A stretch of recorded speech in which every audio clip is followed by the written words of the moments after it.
IG post ni Andre Brillantes. Dito po ay late na nga ipinost ang kanilang Christmas kasama kanyang friends and family kung saan ay nag-spend sila na sa beach. Samantala marami naman din ang mga negative comments na nakapasok dito sa post ni Andrea.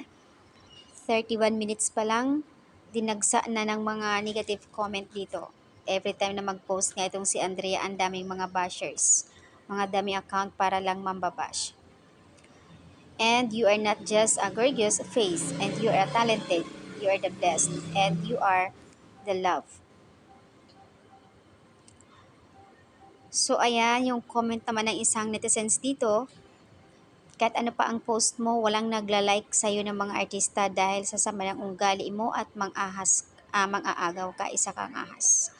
So ayan, kaya naman tinadtad din siya ng mga Andrea, mga Bly fans dito na sinasabi nga nila bakit nandito ka sa comment na ito, doon ka sa idol mo. Kung masama ugali ni Andrea, bakit siya buhos ang blessings, mga projects and commercials? Ikaw, anong napala mo sa sarili mo, sa mga idolit nyo? So, ayan po yung update dito, napakaganda ni Andrea Brillantes. Yun po ay belated niya post sa kanilang Christmas kasama ang kanyang kaibigan. Ayon dito sa mga kaibigan, we love you Bly. To haters, if you don't like hair, kindly block hair or skip. Please let us all enjoy the Christmas and New Year season just like you.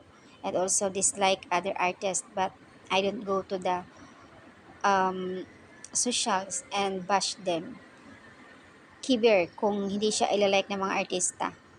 Kahit hindi siya ilalike, tinadtad naman siya ng views at dumadami ang kanyang followers.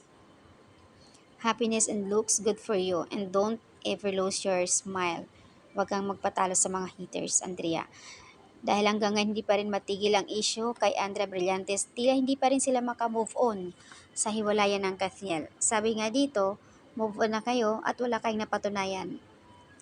Ang tagal na niyan, paulit-ulit nakakasawa na, nakakaumay na.